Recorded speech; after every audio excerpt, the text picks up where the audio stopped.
Hello everybody, my name is Ghostboy259. Welcome to Reality Escape. I felt like I was doing like a Philip DeFranco show type intro there.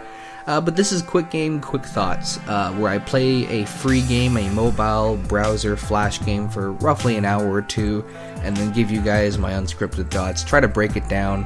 This is the 4th episode. Just want to say thank you for the support, the comments, the likes. It really means a lot, and of course the game suggestions. I'm super stoked to try out all these games. We're going to keep this thing rolling, and I got something really cool that's going to happen in later December, early January, but I don't want to get too far into it, so we'll get into that closer when we get closer to that day, unless you're watching this in the past, in which case, yeah. And if you're watching this in the past and you're watching a full playlist of every episode, well, thank you very much. I really appreciate it. This is Great War of Prefectures. Prefectures meaning the 47 prefectures of Japan, the 47 regions, I suppose. I'm not sure if there are 47 regions in this game. I did not count, but it does seem like a lot, and that is good enough for me. So this game kind of has two elements to it. Your main objective is to take over Japan, and you do that by invading and going into battle. So we'll go into battle, then we'll step away from battle and talk about how we get to battle, and then we'll go back into battle to talk about unit specifics, because I feel like that's probably the best way to break this down. So when you are battling in this game, you basically are given options to hold or let your soldiers go at will. If you let your soldiers go at will, they will just run all over the place and they will do damage, they'll attack things, and if you hold them, they will stay in a line.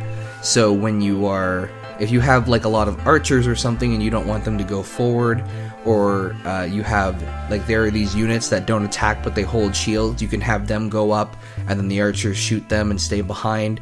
There's a lot of different things. Or you have a unit like the ninja, which can go melee or ranged, so sometimes you just want them to stay back. Besides that, you also have the use strategy button, and there are some strategies that we'll cover when we come back to combat in a little bit.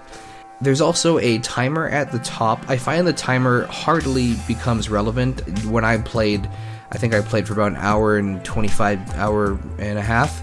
I did not have a single game that ran out of time. So it's not super relevant, but basically they don't want you to just like get stuck or something. Like if there's a shield on both sides and neither of them can do damage, you would be screwed. So that's kind of like a fail safe. Each side gets 25 units, and you can attack with more or less or whatever. Well, no, sorry, you can't attack with more, but you can attack with fewer if you so desire to do so. And that's pretty much it. You can. There's a fast mode and like a normal mode.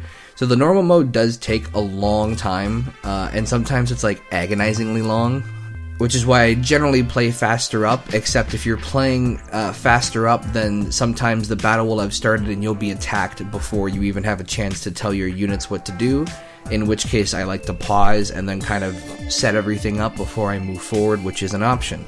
We will step back into combat once I get into units and stuff, but for right now we're going to step out of combat and talk about the map itself. So in these 47 prefectures, you will see there are two little boxes underneath each. I don't know if you want to call it, a division, a province, a state, a prefecture. On the left is a bonus that is attached to that land. So no matter what you do, if you capture that land or whatever, that bonus will stay there. So some of the bonuses are like, so every round you get money, so some bonuses are like you get a little bit more money, some of the bonuses will build troops, some of them will weaken enemies who come and attack you, and those are ones that you cannot change. Those stay with the land, so if you take over, you have to deal with it, and sometimes it's annoying, because sometimes there's a couple that are like, makes 3 undead units every turn, or every 2 turns, and it's just like, that's too many, and it takes up room, and you can't turn them off, so there are some hindrances to some as well.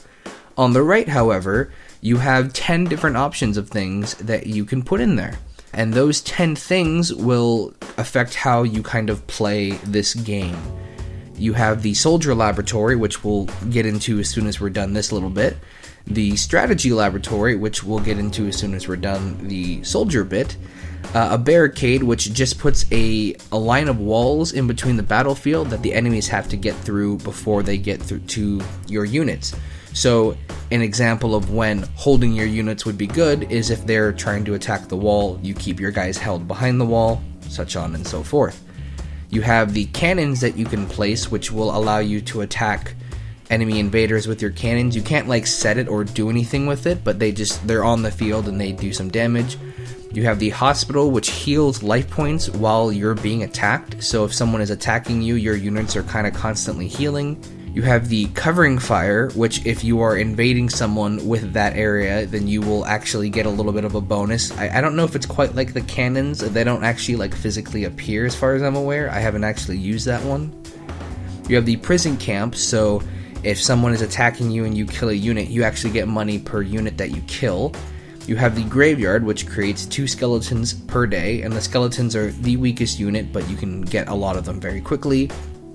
You have the brainwash facility, which turns killed enemies into allies. Very small chance that it happens, but it can happen. And then you have the giant magnetic field, which creates 1 green giant every 15 days, and we'll get into the green giant in a second.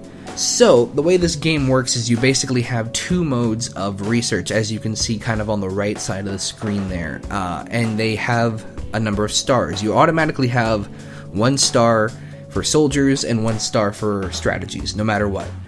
But if you want to unlock, so if you want better soldiers, you have to to claim the land and then place these laboratories down. And every star that you place will unlock 2 soldiers or 2 different strategies. So to break down the soldiers, your 2 basic units that you start off with are the gladiator and the archer. They are very generic ranged unit, very generic soldier unit. They are not the best by any means, but they are there. After that, you have the defender, who can attack, but it just has a shield. If you can get them onto the front lines of your attack, then they can absorb quite a bit of damage while your ranged units take care of them, or even your close-up units if they're all in the fray. And then you have the knight, which is a higher tier melee unit. They cost a little bit more, but they are quite a bit better than the gladiator. For your 3rd star of research, you have the medic, who cannot attack like the defender, but will heal your units. And you also get the mechanic, who fixes the cannons in the back and your barricades. He also cannot attack, so the 3rd tier is kind of annoying because you can't have anyone that attacks, but if you're playing more defensively or more cautiously, then these units can be of great use to you. I almost never use them because I was always on the offense, not necessarily the defense. Your level 4 research gets you a ninja, and ninjas can actually occur, you can actually get places that get ninjas, and ninjas are very fast, but they are both melee and ranged, which is very useful. They're very quick, not the strongest, not the most health, but they are probably my favorite unit to use. And you also have the wizard, who does a large attack with fire, ranged as well. And lastly, your 5th star of research will get you a sniper, which I don't mind. They attack very slowly and do a lot of damage, but if you don't have them well protected and people get to them right away, then they're not going to do that much in the long haul. And you have the samurai, which is your best melee unit, and you're going to want to build tons and tons of them by the end, but they do cost like 100 per, so it is a more expensive option, but it's probably the unit that you're going to be building the most in the end game. Now, there are 2 units that you can use that are not on this list, that being the skeletons, in which the only other way it would be to own land to make them, or you would have to buy the building to make them, and the green giant. So the green giant, as I said, you can only have 1 every 15 turns unless you like turn everything into a green giant machine. They are very slow, but they have tons of health points, and they have a nice like little circular attack where they damage a lot of things at once. And they are very, very good late game. You don't want to go up against them, and you want to have a lot of them. As for the strategy side of things, you start off with, I'm not even going to try to say the names because they all are not English names, and I'm terrified of saying something incorrectly. But the first 2 spells you automatically have, or strategies you automatically have, are a speed boost and a attack power. In your 2nd star of research, you get a defense power and a way to quickly withdraw, so when you're in battle, In your second one, you get a defense boost and a withdraw one. So something I did not mention is that in battles you can withdraw and have your guys run away from battle, and it's only if you're invading, and you can save some units and salvage some units out of that. So that will just allow you to quickly get out of there. Generally, I don't use this one because I like to use the strategy at the very beginning to try to turn the tides of battle right away. And if you watched my Age of War video, I mentioned that one of the main differences between you and the AI is that the AI did not have special abilities. In this game, they do. They have all these strategies just like you do, and they do use them against you. Maybe not to the same effect. I know they definitely have the land abilities, but I didn't see too many strategies, but during the battle, it'll tell you, it'll have a little thing on the top that'll be like speed increased or decreased, and that's how you can generally tell. Your third star of research, one will rebuild your barricades, which, pretty handy. And then one is like an attack, it just attacks all of the enemies by like dropping weights on them. Your fourth star of research for strategies, one is a healing one, and the other is a one that freezes your enemies. Both are very, very useful. And then your last two for your fifth star. So keep in mind, in order to do this, you have to capture at least 4 other pieces of land. You have one that revives all dead soldiers and turns them into skeletons, or you have one that revives 60% of your soldiers as what they were. So you can kind of weigh your options. What is better, a bunch of weak units or 60% of what you actually had? And once again, these strategies, if you're using them, that means you don't use the other ones. You can only use one per battle. So if you are using these, that means you're waiting till the very end to see if you need them or not, and you could potentially have too many casualties to the point where, it's like, well, I could have just used the attack burst earlier and not had this many. But you have to weigh your options and find what strategy works for you. So now that you know what that's like, when I show you some footage of battles, you start to understand a little bit more about how every unit kind of works together. Every unit has their own speed, their own attacking power, and the strategies that you use are very, very important to help with your unit shortcomings, I guess. If you're using a lot of like green giants, for example, you're gonna want to use the speed one, because otherwise they take forever to do anything. Likewise, if you're using something like the ninjas, if you use speed, you're just having overwhelming speed. Or you can actually strengthen them up and they'll still be the fastest unit. The strategies, there's a ton of different ways to use them and to use them with the troops that you have. And the battles do get very tricky. It's very hard to just look at something and tell what you can do. If you have multiple pieces of land, one thing that you can do is transfer your unit from place to place. And something I didn't mention with the buildings and the laboratories is that if you own a place and then you lose it, you can choose what goes in there. And likewise, if you invade a place, you can change what they had put in there. Every time a territory changes or a prefecture changes ownership, that spot becomes blank, and whoever owns it can place whatever they so desire to put in there. One thing that you can do on the map is move your soldiers around. And this is very important because eventually, if you have a bunch of green giant stuff, you don't want them hanging in the back. You want to have them on the front lines. And so this is very important. However, you can only move one space per turn. And when you build units, it takes a full turn for you to be able to use them. So if I were to place a bunch of units down and someone attacked me, they would be there for defense. But if I were to place a bunch of units down and then attack, it wouldn't let me use the units that I had just bought. It takes a full turn for you to be able to actually use them, but for defensive sake, they're there. As soon as you hit finish turn, then you get them back. The end game here is actually, I would say, significantly easier than the beginning of the game, but it really depends on where you place your starting prefecture. So there is no difficulty settings in this game. There are no settings really in general, but if you start at the very top, for example, you get a money boost and you only have one place where people can attack you, so it's quite a bit easier. Likewise with the bottom, there's one tiny island and then a slightly bigger island where there's only one way that people can come at you, and so it's very easy to take that. That's what I did for my playthrough, just because I wanted to win for my playthrough. I didn't want to just just lose, because I did lose the very first game I played because I was like, yeah, I'm going to start in the middle. So if you're looking for a way to make the game more challenging for you, starting in the middle is definitely your way to go, because it leaves you open, and when you have all your guys attack one base, it leaves that base open, so you need money to replenish them. You could definitely just be that guy that like keeps on finishing turns until you have enough money to make your base really good, but then you have to keep in mind that every computer, every NPC, wow, computer, that sounded very old school of me. Every NPC, every other base is also doing the same thing. They're also saving up their money, and as soon as you attack, they'll just replenish everything. And so, yeah, once you get to the end game, you would think the game would be over, but it's actually not. You have these alien, I want to say they're aliens, I guess, things that come down, and they attach to you at 3 points, and they are devastating. They have unlimited money and unlimited army, so they can really come at you from every angle, and you have to be ready to defend. Now, I lost on my version. There was a point where I just gave up because I realized I didn't have anything.